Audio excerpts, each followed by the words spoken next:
예, 그래서 창업이라는 그 하나의 실질적인 그 행동 내지는 행위들이 어떤 영향을 받느냐에서는 제일 중요한 게 어쩌면 환경적인 영향이 굉장히 많이 받는다. 환경적인 영향을 보면은 세부적으로 분류하면 몇 가지로 다시 분류할 수 있어요. 첫 번째는 환경적인 문화, 경제적 그 환경, 경제적인 환경이나 인프라들. 경제적인 거는 뭘까요? 내가 사업을 하려고 하는 좋은 아이디어가 있는 사업을 하려고 하는데 돈이 많이 있을 수도 있지만 없는 경우가 대부분이잖아요. 그런 그 자금 조달에 관한 거. 돈이 없을 때는 그럼 누가 돈을 빌려주거나 투자해주거나 그런 시스템이 되어 있는지. 그래서 실제로 내가 사업을 막 시작했는데 그 사업들을 성장하는 단계별로 계속 돈이 많이 필요하거든요. 그랬을 때 돈을 과연 공급을 꾸준하게 누군가 해줄 건지. 그 실제로 내가 이제 돈을 어느 정도 회사를 키웠으니까 회사를 팔고 나올 수 있는 건지. 이런 등등의 것들이 굉장히 많이 중요한데 실제로는 경제적인 인프라죠. 최근에도 중견기업이나 중소기업들을 대상으로 최근에 코로나 때문에 뭐가 제일 어렵습니까? 라고 중견기업과 중소기업을 대상으로 조사를 해봤어요. 뭐가 힘드세요? 요즘에 코로나 때문에 매출도 줄어도 굉장히 힘들 텐데 직원들도 막 혼란스럽고 했더니 물어봤더니 중견기업과 중소기업을 운영하는 사람들의 85%가 자금이 너무 잘 안 돌아갑니다. 그럼 뭐예요? 창업이라는 건 결국에는 여러분이 시작하는 거지만 아직 그렇게 중견이나 중소기업으로 성장은 안 했지만 초기 1인 기업이든 2인 기업이든 소규모 기업이든 간에 그게 개인 사업자로 출발했든 법인으로 출발했든 어쨌든 사업을 했잖아요. 사업을 막 했는데 잘 안 돌아가. 그럼 제일 먼저 부딪히는 게 뭐예요? 자금이에요. 그래서 경제가 조금 활성화되는 날에는 사업을 시작할 때도 경제적 부담이 좀 적은 제도. 얼마나 좀 결국은 뭐예요? 우수한 사람들이 사업을 안 하려고 하는 이유는 하다가 내가 조금 엉켜가지고 망하면은 내가 신세가 망치는 게 아닌가. 그런 두려움들이 굉장히 많아요. 그래서 그 부분 중에서 가장 중요한 게 경제적 인프라 부분, 경제적 지원 부분. 그래서 이것들과 관련돼서 우리나라가 사실은 우리나라 창업에 관해서 우리 여러분들이 사업 계획을 좀 검토를 점차 하겠지만 가장 어려운 부분고 낙후된 부분이 경제적 인프라 부분이에요. 특히 경제적 인프라에 관한 창업과 사업 관련해서 자금 조달과 관련돼서 조달이 상당히 많은 조달 부분이 차입에 의존하는 그런 구조예요. 제가 좀 이따가 이제 아마 다음 시간에 아마 자금에 관해서 얘기를 할 건데 투자가 나은지 차입이 나은지 어떤 경우에 차입을 받아야 되고 어떤 경우에 투자를 받아야 되는지. 그래서 어쨌든 기본적으로 우리나라의 창업과 관련된 부분들 또 사업과 관련된 부분에서는 경제적인 인프라가 굉장히 중요한데 경제적인 인프라가 굉장히 취약하다. 그리고 어느 정도 성장을 하고 나면은 미국도 마찬가지로 이거를 나스닥 상장을 하기까지는 굉장히 많은 시간이 걸려요. 그래서 어느 정도 성공을 하고 나서는 이것을 큰 기업에 팔 수 있어야 돼요. 아니면 좋은 아이디어가 있으면은 다른 사람이 사가는 그런 구조가 돼야 되는데 우리나라 같은 경우는 굉장히 좋은 아이디어를 사갈 수가 없어요. 좋은 아이디어라 하더라도 이 부분과 관련된 부분은 이제 나중에 좀 기술적인 부분인데 기술 탈취와 관련된 부분이에요. 우리나라 같은 경우에는 좋은 기업이 있으면은 그 좋은 기업을 좋은 조그마한 기업을 굉장히 좋은 그 큰 회사들이 비싸게 사가야 되는데 비싸게 잘 안 사가요. 왜 비싸게 안 사가느냐? 비싸게 안 사가도 되니까. 왜 비싸게 안 사가도 되느냐? 그 회사의 기술을 훔쳐오면 돼요. 그 회사의 기술을 훔쳐오려면 어떻게 하면 될까요? 여러분한테 미션을 줄게요. 여러분이 어떤 괜찮은 회사 사장님이세요? 그리고 어느 회사를 보니까 X라는 기업 굉장히 좋은 기술을 가지고 있어. 내가 개발하려고 하는 그 기술을 바로 X가 가지고 있어. 그럼 X 기술을 여러분들이 가져오는 방법이 뭐예요? 합법적으로 가져오는 거는 X 기술이 가지고 있는 특허를 내가 사오는 거예요. 아니면 돈을 주고. 근데 실제로 우리나라는 그렇게 하지 않는 경우도 굉장히 많고, 그 회사의 큰 기업에서는 오히려 그 조그마한 회사한테 오히려 그 회사의 그 직원들을 데려온다든지, 직원들을 데려오면 뭐가 와요? 직원들이 가지고 있는 기술들이 따라와요. 지금 LG하고 SK하고 배터리 시장에서 배터리라 그러죠. 배터리 시장에서 세계적으로 굉장히 그 큰 시장 점유율을 가지고 있어요. 특히 LG, 화학, 그다음에 삼성, SDS 이런 등등에서는 굉장히 좋은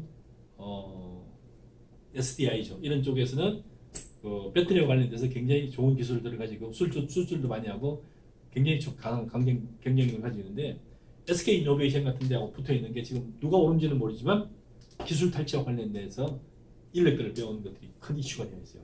이거는 대기업들 간의 관계지만 조그마한 기업들이 그렇게 기술이 뺏겼을 때는 큰 거대 공룡 같은 변호사만 200명, 300명 있는 기업들하고 상대를 해가지고 이 친구가 큰 회사가 우리 직원들을 빼가지고 기술을 빼갔어요라고 입증을 하기가 굉장히 어려워요.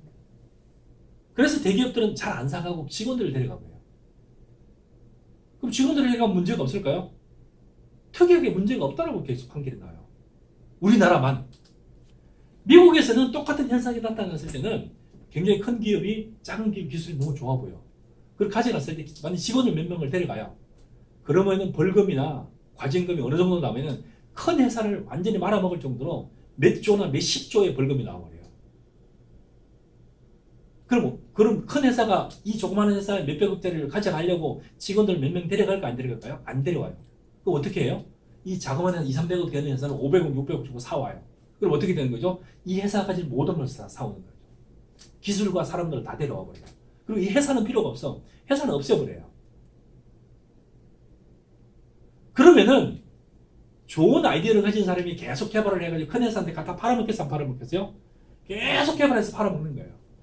그래서 구글 같은 회사, 마이크로소프트 같은 회사, 페이스북 같은 회사 1년에 수백 개의 M&A를 해요. 계속 사와요. 그 중에서 어떤 것들은 해보니까 별거 아니네. 그러니까 없애버리기도 하고, 어떤 거는 사람만 데려가기도 하고. 사람을 데려가기 위해서 그냥 사람을 몰래 빼오는 일은 안 해요. 누구 같은 데는. 하면은 너무나 큰 피해를 입기 때문에. 데려간 회사가. 근데 우리나라는 이거에 관한 그 법 체계가 너무 약해요. 그래서 데려가도 돼요. 그리고 돈을 물어줘 버리면 돼요. 돈을 물어줄 일도 소송을 매년 5년 동안 해가지고 거의 99%는 다 져요. 누가 져요? 중소기업이 다 져요. 기술은 뺏기고 그냥 포기하는 게 차라리 나아요. 그래서 상당히 많은 이런 불공정들이 일어나고 있는데, 이게 가장 큰 취약점. 그래서 실제로는 이렇게 안 되려면은 조그마한 기업들도 상장을 할 수 있다든지 거래가 될 수 있다든지 M&A가 될 수 있는 이런 시장들이 굉장히 활발해야 되는데 이 부분이 굉장히 취약해요. 그래서 경제적 인프라가 굉장히 취약한데 창업 자금 조달부터 취약하고, 그 다음에 엑시트 할 때 조금 컸을 때 엑시트 했을 때 팔아먹을 수 있는 구조가 굉장히 없고, 그 다음에 벤처 캐피탈 같은 경우도 굉장히 약해요. 그리고 벤처 캐피탈보다 더 큰 시장이 뭐냐면 엔젤 시장이에요. 벤처 캐피탈은 어느 정도 규모가 있는 회사들한테 투자하는데, 엔젤 시장에는 아직 규모가 작지만 가능성을 보고 여러 사람들이 모여서 투자를 하는 게 엔젤이라고 해요. 엔젤은 천사잖아요. 엔젤. 그런데 이런 천사 같은 자금들이 창업 시장에 넉넉해야 경제적 인프라라든지 경제적 환경이 굉장히 창업하기 편한데, 여기서 제가 얘기한 모든 것들이 다 빡빡해요.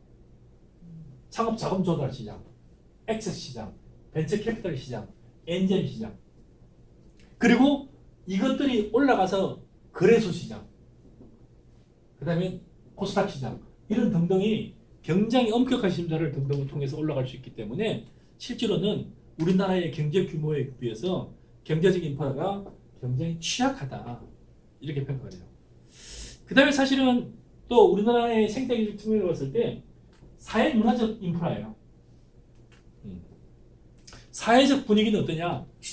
사업가에 관해서 부정적인 인식들이 굉장히 강해요. 특히 이제 뭐 재벌들이 횡령을 하고 배임을 하고 이런 부분들이 비일비재하게 일어나기도 하고 또 무슨 뇌물을 주고 뭐 정치권하고 뭐 하고 이런 등등에 관해서 기업가에 대해서 인식이 그렇게 좋지는 못해요. 기업가들이 그렇게 존경을 받지 못하니까 나도 기업가가 돼야지라고 하는 유망한 사람들이 많지 않아요. 그럼 어떻게 되는 거죠? 그래서 굉장히 이 부분이 약해요. 사회적 인식이 굉장히 약하고 문화적으로도 어떻게 돼요?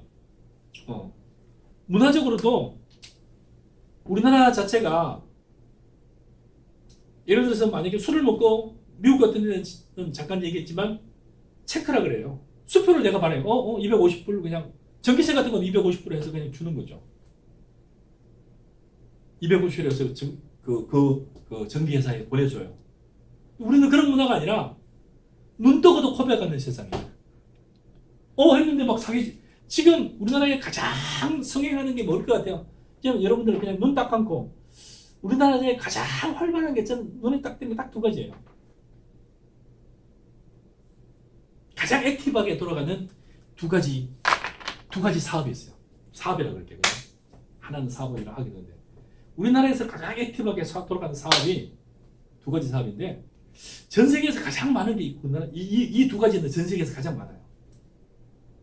세계 최고야. 하나는 다단계 시장. 이 아메리같이 이런 큰 것뿐만 아니라 수많은 다단계가 어마어마하게 생겨요. 무슨 화장품, 비타민. 저도 억지로 받아놓은 비타민이 몇 개가 있어요. 후배를 만났는데 억지로 밥을 먹자 그래서 먹고 나니까 거의 비타민을 강매하다시피 해서 떠넘겨가지고 제가 억지로 가져온 비타민을 느꼈는데 저거는 뭐 독일에서 가져온 무슨 뭔데 뭐 PM인가 뭔데 이거 그래서 먹고 있어요. 근데 이렇게 하다 보니까 그리고 또 하나 엄청나게 큰 분야가 뭐냐면은 사이비 종교 사업이에요. 우리나라는 기독교만 하더라도 분파가 수백 개고요. 정통 기독교만 하더라도 흔히 하는 우리가 하는 장로교만 하더라도요. 기독교는 뭐 어마어마하게 많아요. 무슨 기독 무슨 장로 있고 연합 있고 통합 있고 합동 있고 고신 있고 어마어마하게 많아요. 그래서 그리고 이제 여러 명의 또 거의 신과 신의 아들들을 배출했어요. 문선명이 같은 사람들도 여러분 가보면은 어마어마해요. 미국 같은 데 가보면은 문선명 씨가 가지고 있는 그 통일교회 우리나라도 가평에 가보면은 무슨 백악관 같이 지어놓은 게 있지만 미국에 가더라도 대단해요. 그리고 이제 곳곳에 가더라도 보면은 그 세력들이 대단해. 그리고 뭐 심지어는 신문사도 인수를 하고 있고. 그래서 우리나라가 배출한 신들이에요. 신과 신의 아들들인데 그 사람뿐만 아니라 굉장히 많아요. 얼마 전에 또 무슨 이만희부터 시작해서 그런 류의 어마어마한 잡신들이 많아요. 그래서 세계 최고의 아마 그 사이비 종교 국가가 아닌가. 그래서 신뢰가 바탕이 된 그 신뢰 사회가 아니라 기본이 뭐예요? 기본이 뒤통수를 치는 사회예요. 그러니까 내가 진짜로 좋은 회사를 만들어가지고 진짜로 좋은 제품이나 서비스를 만들었다고 얘기해도 사람들이 일단 뭐예요? 일단 안 믿어요. 안 구매 아니라 안 물어보고 안 궁금해가 아니라 그게 기본적으로 그냥 안 물어보고는 당연히 사기꾼이야. 안 물어보고 니 거는 쓸 거 없어. 이렇게 나가버려요. 이게 결국에는 사회를 뭘로 보는 거예요? 사회 문화적인 불안이에요. 나중에 연결되면 교육까지 연결이 돼요. 제가 참 나이가 들어가지고 본의 아니게 미국 유학을 갔었어요. 나이 31에 미국 유학을 갔었어요. 그러니 제가 지금도 한국말도 잘 못하는데 저 경상도 사람이어서 표준말이 안 돼요. 지금도 표준말도 안 돼. 그러면은 제가 영어를 우리나라는 알다시피 영어를 거의 말하는 영어는 안 배웠잖아요. 문법만 배워가지고. 그럼 제가 미국 유학을 갔으니 얼마나 엉망으로 미국 유학을 갔겠어요. 가가지고 미국 유학 가서 수업을 들으니 얼마나 잘 들리겠어요. 들리는 건 제껴두고 말을 해야 될 거 아니에요. 말을 해야 무슨 의견을 제시를 하지. 근데 미국의 로스쿨 같은 데는 질문이 많아. 그리고 질문 안 하더라도 반드시 지가 얘기를 해야, 그러니까 수업에 가만히 앉아 있으면 출석이 아니라 앉아 있는데 질문이 들어갔는데 그 친구가 대답을 제대로 못 하잖아요. 그럼 결석이에요. 몸만 와 있고 준비를 안 해서 왔기 때문에. 준비 안 해서 와 있는 거는 뭐예요? 그냥 출석이 아닌 거예요. 몸뚱아리가 와 있는 거지. 수업이 준비돼서 와서 참여할 정도로 돼야 있는 수업이 되는 거지. 그냥 앉아있는 질문 받는데 엉뚱한 대답하면은 그냥 꽝이에요. 그래서 근데 미국 로스쿨 같은 데는 손을 들고 질문하는 걸, 원래 이 친구들 질문을 굉장히 좋아해요. 그래서 어릴 때 같은 경우도 유치원이나 1학년, 초등학교도 가보면은 질문을 되게 많이 해요. 그러면은 개떡 같은 질문을 하더라도 선생님이 굉장히 칭찬을 해요. 아, 굉장히 좋은 질문이야. 어떻게 그런 생각을 하게 됐냐. 막 이렇게 해요. 그러면 그 아이는 그 다음날 또 질문을 계속 하는 거죠. 수업 갔었는데 선생님이 엇박질러가지고 내가 질문을 기죽는 건 없어요. 흑인이도. 그래서 웬만한 이상한 교사 아니면은 학생들이 질문하는 것에 굉장히 인커리지를 해요. 그래서 가능하면 적극적으로 질문하고. 그래서 미국에서 제일 좋아하는 그 경기가, 미국인들이 가장 좋아하는 경기가 야구보다 훨씬 더 10배는 더 비싼 경기가 뭐냐면요. 풋볼이에요. 미국 아메리칸 풋볼. 이거는 3번을 통해서 20야드를 가야 되는데 전진했을 때 가산점을 주는 거예요. 무슨 얘기예요? 가서 실패해도 괜찮으니까 뭐예요? 일단 전진하는 거죠. 미국 애들이 굉장히 공격적이에요. 이스라엘 같은 경우도 우리는 뭐 북한이 북한이 얼마 전에 남북 연락 사무소를 폭파시켰어요. 우리가 만든 걸. 이게 만약에 이스라엘이 있었으면 어떻게 됐겠어요? 이스라엘은 폭파한다 그러면 반드시 폭파하고, 이스라엘은 가만 안 둔다 그러면 가만 둔 적이 없어요. 반드시 응징을 해요. 우리는 좌시하지 않겠다. 결코 용납하지 않겠다. 지금 1950년 이후에 70년간 계속 북한한테 좌시하지 않겠다 그랬는데 계속 좌시하고 있어요. 한 번도 응징한 적이 없어요. 이게 무슨 얘기예요? 심지어 북한한테 가서도 신뢰를 완전히 했어요. 쟤들은 오죽했으면 썩은 돼지머리 같다라는 얘기까지 들어가면서 지금 굴욕 외교를 하고 있어요. 북한한테까지도. 이게 뭐예요? 우리가 한 얘기를 거의 못 지키는 거죠. 그래서 못 지키는 걸 떠나서 대부분 같은 경우는 우리가 굉장히 공격적이고 우리가 한 말을 지키고 이런 게 아니라 그냥 꾹 참고 말거나 말만 하고 말거나 이런 게 되게 많아요. 근데 미국에 갔더니 대부분 같은 경우는 질문을 되게 많이 하죠. 굉장히 액티브하고. 그래서 교육적인 부분들 같은 경우도 우리가 새로운 거 뭔가 내놓으면은 개떡같은 말도 안 되는 거야. 근데 그래? 괜찮네 이런 거죠. 아니 하버드 대학 2학년인 마크 주커버그가 그 아이디어 가지고 친구들한테 얘기했더니 친구들이 그래 괜찮으면 사범 해봐. 부추기는 거예요. 너 뭐 해봐. 우리는 뭐예요? 야, 너 쓸데없는 짓 하지 말고 취직 준비다 이럴 거 아니에요. 그러면 페이스북이 있었겠어요? 마크 주커버그가 있었겠어요? 없는 거예요. 미국에 갔더니 제가 영어를 못해요. 지금도 잘 못하지만 옛날에는 더 못하고 더 마찬가지죠. 근데 제가 가만히 생각해 보니까 살아남는 방법이 딱 하는 것 같아요. 수업 시간에 질문이 한번 들어올 거 아니에요. 여러분 싸우면서 여러분이 싸움을 하는 거예요. 얻어터지게 안 하려면 어떻게 해야 돼요? 먼저 패면 되잖아요. 그래서 저는 이게 하다가 틈만 나면은 제가 먼저 팰 준비만 하는 거예요.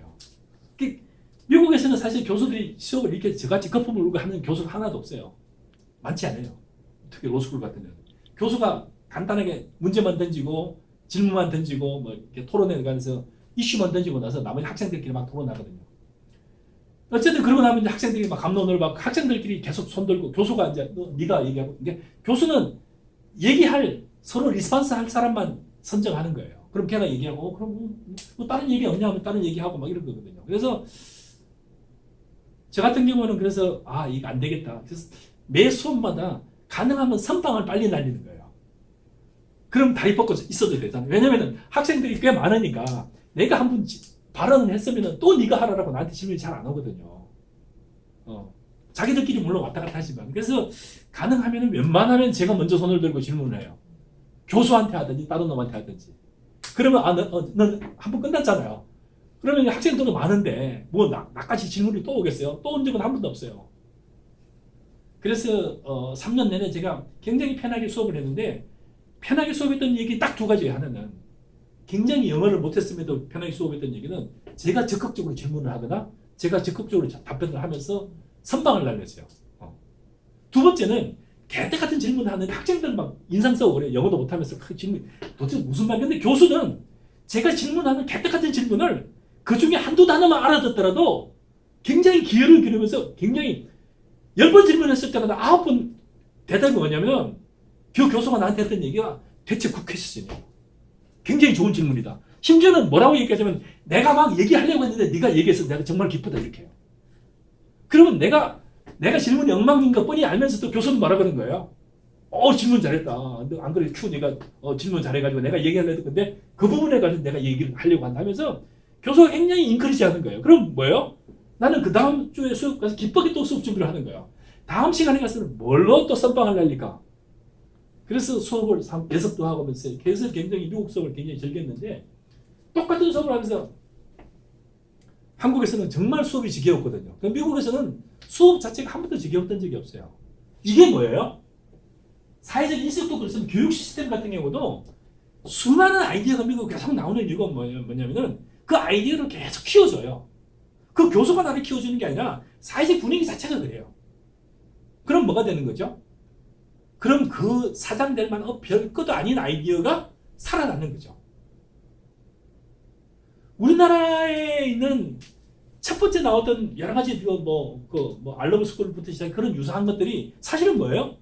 페이스북 같은 거 옛날에 나올 건 우리는 뭐예요? 거의 사장 시켜버리고 네가 알아서 생존하든지 말든지 이렇게 하니까 뭐예요? 다 뺏겨. 우리나라에 있는 수많은 아이디어들도 보면 중국에 가는 위챗이나 이런 것들 보면 옛날에 했던 거예요. 천리안 이런 거 했던 거 이미 다 했던 거예요. 우리는 다 뭐가 됐어요? 거의 대기업에서 철벽 쳐놓고 몇몇 기업만 되는 돈 많은 돈. 그래서 실제로는 그런 교육 인프라들이 근데 과학 기술입니다. 과학 같은 것은 어디서 나오는 거예요? 굉장히 똑똑한 사람들이 즐겨야 돼요. 뭘 즐겨야 되는 거예요? 본인이 즐기는 물리, 화학, 수학 이런 걸 즐겨야 돼요. 미국에서 학과 중에서 가장 많이 연봉을 받는 게 무슨 직종이냐? 사실 수학과예요. 우리는 수학 잘하는 올림피아드가 수학에 경지대 입상한 친구들이 다 어디가 있어요? 다 의대가 있어요. 올림피아드 입상은 뭘로 쓴 거예요? 과학고등학교 가려고. 그거 가지고 대학 가려고 써먹는 거예요. 실제는 어디 가서 즐기는 거예요? 안 즐겨요. 수학도 못 즐기고 과학도 못 즐기고. 다 어디가 있어요? 다 의사 되겠다고 난리예요. 의사하면 뭐예요? 의사하면 좋아요? 자, 안과 의사예요. 평생 남은 눈깔만 쳐다봐요. 치과 의사는 뭐예요? 평생 이빨만 이렇게 하다가 뭐예요? 손목이 다 나가버려요.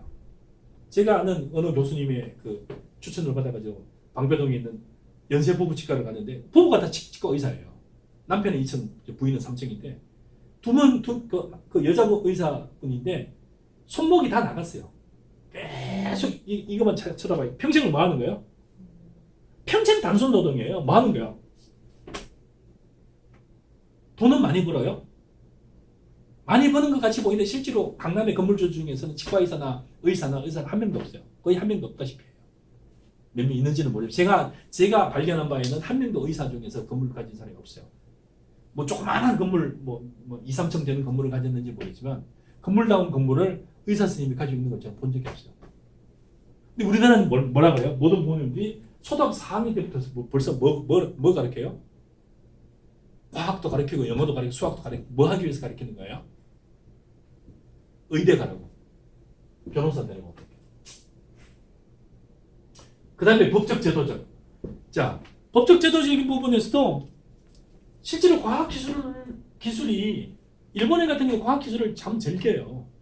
일본에 있는 물리학, 화학상 같은 경우는 지금 벌써 몇 번째 땄는지 몰라요. 네. 일본이 노벨 화학상 같은 경우 벌써 20번째인가 탔어요. 우리는 노벨상을 한 명도 못 탔죠. 노벨 평화상은 과학상이 아니에요. 그래서 노벨 화학상을 한 명도 못 탈 정도가 됐는데 결국은 뭐예요? 자기 분야에 즐기면서 진정으로 몰입하는 사람이 없다는 얘기죠. 어쩌면 한 명도 안 나와. 5천만 명 중에서. 이스라엘 인구 800만 명이거든요.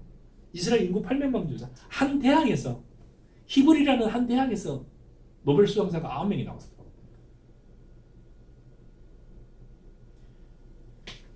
히브리라는 그 테라비브 옆에 히브리라는 그 히브리 대학에 보면은 이스라엘의 그 히브리 대학이라는 한 대학에서 한 대학 안에서 한 대학 하나에서 노벨 수상자가 무려 9명이 나왔더라고요.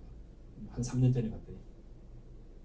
그 옆에 있는 조그마한 테크니안 대학 같은 데는 우리나라 카이스트 같은 대학인데 3년 동안 5년 동안 노벨상 수상자가 3명이나 나왔어요. 그럼 우리 5천만 명 중에서 그러니까 800만 명에서 그렇게 나왔는데 유태인 전체를 따지면 수백 명이 나왔고 그럼 우리는 도대체 뭐 하는 민족이에요? 그래서 고민을 해볼 필요가 있다. 그래서 사업이라는 것은 하늘에서 뚝 떨어지는 게 아니라 이런 경제적 인프라, 사회적 인프라, 과학, 기술, 교육 인프라 그리고 법적 제도적 인프라가 뒷받쳐줘요. 법적 제도적이라는 게 뭐예요? 수많은 규제들. 뭐 최근에 부동산만 하더라도 무려 대책을 부동산은 물론 뭐 이게 부동산 하나의 뭐 창업 분야라고 할 수도 있겠지만 하나의 산업을 보더라도 수없이 반복을 하고 규제를 하고 규제를 하고 규제를 하잖아요. 언론도 마찬가지지만 그리고 실제로 사업이 실패를 했을 경우는 딱지를 붙여버려요. 물론 뭐라고 딱지를 붙여요? 신용불량자라고 딱지를 붙여요. 더 이상 사업도 못하게 만들어버려요. 그럼 이게 우리나라를 보면은 거의 사업과 관련된 인프라적 부분에서는 거의 사막이라 그럴까요? 동토라 그럴까요? 거의 얼어붙은 나라예요. 이 속에서 이제 우리가 사업 계획을 검토를 해야 돼요. 잠깐 쉬었다가 계속할게요.